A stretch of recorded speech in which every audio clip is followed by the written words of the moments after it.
হরে কৃষ্ণ হরে কৃষ্ণ। নমস্কার বন্ধুরা। আচ্ছা, আপনি কি কখনো ভেবেছেন মহাবিশ্বের অসীম রহস্য কি? ভাবুন তো, এই সুবিশাল সৃষ্টি কিভাবে হলো? এর পিছনে কি কোনো শক্তি কাজ করছে যা এর জন্ম দেয়, একে টিকিয়ে রাখে এবং প্রয়োজন ফুরালে এর পরিসমাপ্তিও ঘটায়? হিন্দু ধর্ম এই প্রশ্নের এক গভীর এবং অসাধারণ উত্তর দিয়েছেন। হিন্দু ধর্ম মতে এই মহাজাগতিক কার্যাবলীর পিছনে রয়েছে তিন প্রধান দেবতা, যাদের সম্মিলিতভাবে বলা হয় ত্রিদেব বা ত্রিমূর্তি। ব্রহ্মা, বিষ্ণু ও শিব এই তিন শক্তি যথাক্রমে সৃষ্টি, সংরক্ষণ এবং প্রলয়ের প্রতীক। তারা শুধু পৌরাণিক চরিত্র নন, বরং মহাবিশ্বের তিনটি মৌলিক শক্তির প্রতিচ্ছবি। সৃষ্টি, স্থিতি আর প্রলয়, এই তিনটি শব্দ যেন পুরো ব্রহ্মাণ্ডের স্পন্দন। হিন্দু ধর্মে এই ত্রিবিধ শক্তির প্রতিনিধিত্ব করেন তিন মহাদেবতা, ব্রহ্মা, বিষ্ণু ও শিব। তাই তাদের একত্রে বলা হয় ত্রিদেব বা ত্রিমূর্তি।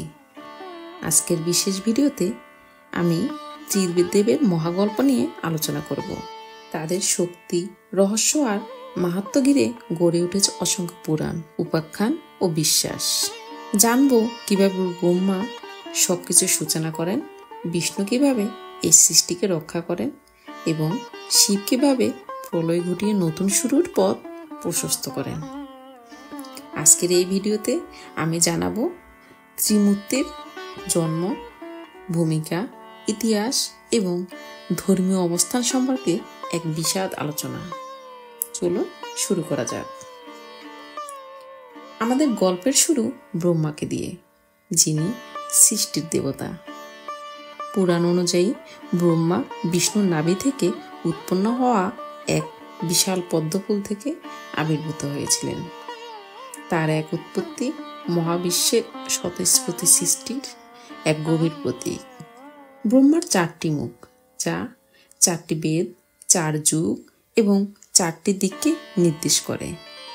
তার হাতে থাকা বেদ, যা জ্ঞান ও সৃষ্টির উৎসকে বোঝায়। জপমালা সময়ের চক্রাকার গতি এবং নিরন্তর সৃষ্টিকে স্মরণ করিয়ে দেয়। আর কমণ্ডলিতে থাকা পবিত্র জল জীবনের উৎস এবং বিশুদ্ধতার প্রতীক। ব্রহ্মার বাহন একটি হংস, যা জ্ঞান ও বিচক্ষণতার প্রতীক, যা পার্থক্যের মধ্যে সত্যকে চিনতে সাহায্য করেন। ব্রহ্মার প্রধান কাজ হল মহাবিশ্বের সৃষ্টি। তিনি শুধু গ্রহ নক্ষত্রই সৃষ্টি করেননি, তিনি সৃষ্টি করেছেন সময়, স্থান, জীবজগৎ এবং সমস্ত কিছু কাঠামো। হিন্দু ধর্ম অনুসারে তিনি মনু, প্রজাপতি এবং সপ্তর্ষিদের মতো আদিম সত্তাদের সৃষ্টি করেছেন, যারা পরবর্তীতে মানবজাতির বংশবিস্তারে সাহায্য করেন। ব্রহ্মার একটি দিনকে বলা হয় কল্প বা ব্রহ্মার দিন, যা কোটি কোটি বছর ধরে চলে।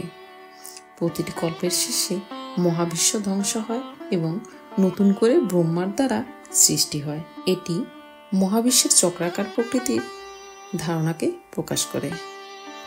যদিও ব্রহ্মা সৃষ্টির দেবতা, তার মন্দির এবং পূজা অন্যান্য দেবতাদের তুলনায় বেশ কম দেখা যায়, কারণ এর পিছনে একটি পৌরাণিক কাহিনী প্রচলিত আছে যে ব্রহ্মা তার সৃষ্টিকর্ম শেষ করেছেন এবং সরস্বতীকে নিয়ে একটি ঘটনার কারণে তাকে কম পূজা করা হয়। তবে তার উপস্থিতি প্রতিটি সৃষ্টির মূলে অনস্বীকার্য। আর এই সৃষ্টির পরে আসে সংরক্ষণের পালা। আর এই সংরক্ষণের দায়িত্ব যার কাঁধে, তিনি হলেন বিষ্ণু, বিশ্বজগতের ধারক ও পালক। বিষ্ণুর রূপ শান্ত ও সৌম্য। তাকে প্রায়শই মহাজাগতিক সমুদ্র ক্ষীরসাগরে অনন্তনাগ শীষনাগের উপর শায়িত অবস্থায় দেখা যায়। এই অনন্ত শয়ন মহাবিশ্বের স্থিতিশীলতা এবং বিষ্ণুর অসীম ক্ষমতার প্রতীক। বিষ্ণুর হাতে 4টি প্রধান বস্তু দেখা যায়: শঙ্খ, চক্র, গদা, পদ্ম। শঙ্খ, যা ওম শব্দের প্রতীক এবং ঐশ্বরিক ধ্বনি, যা সৃষ্টির সূচনা করে। চক্র বা সুদর্শন চক্র হল সময়, শৃঙ্খলা এবং দুষ্টের দমনকারী শক্তি। গদা বা কৌমুদী, শক্তি ও ক্ষমতার প্রতীক, যা অধর্মকে বিনাশ করে। আর হাতে থাকা পদ্ম হল বিশুদ্ধতা, সৌন্দর্য এবং আধ্যাত্মিক মুক্তির প্রতীক।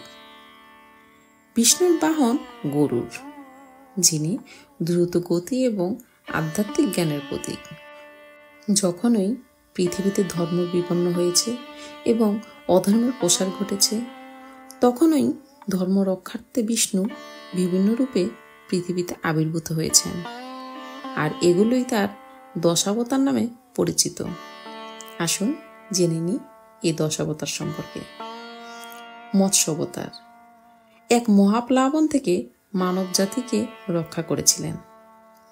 কূর্ম অবতার, যা সমুদ্র মন্থনের সময় মন্দর পর্বতকে ধারণ করে দেবাসুরদের সাহায্য করেছিলেন। বরাহ অবতার, হিরণ্যাক্ষ নামক অসুর থেকে পৃথিবীকে উদ্ধার করেছিলেন। নৃসিংহ অবতার, ভক্ত প্রহ্লাদকে রক্ষার জন্য হিরণ্যকশিপুকে বধ করেছিলেন। বামন অবতার হল দানবরাজ বলির কাছ থেকে তিনি 3 পদ ভূমি চেয়ে ত্রিভুবন জয় করেছিলেন। পরশুরাম অবতার, ক্ষত্রিয়দের অত্যাচার থেকে পৃথিবীর মুক্ত করেছিলেন। রাম অবতার, যেখানে লঙ্কারাজ রাবণকে বধ করে ধার্মিকতা স্থাপন করেছিলেন। কৃষ্ণ অবতার, মহাভারতের যুদ্ধে ধর্মের পক্ষ নিয়েছিলেন এবং গীতার জ্ঞান দিয়েছিলেন। বুদ্ধ অবতার বা বলরাম, এখানে তিনি অহিংসা ও শান্তির বার্তা ছড়িয়েছিলেন। কল্কি অবতার, কলিযুগের শেষ প্রান্তে অধর্ম বিনাশের জন্য আবির্ভূত হবেন কল্কি অবতার। বিষ্ণুর এই অবতারগুলি প্রমাণ করে যে তিনি শুধু সংরক্ষণের দেবতা নন, তিনি ধর্ম সংস্থাপন এবং অধর্মের বিনাশে সদা প্রস্তুত।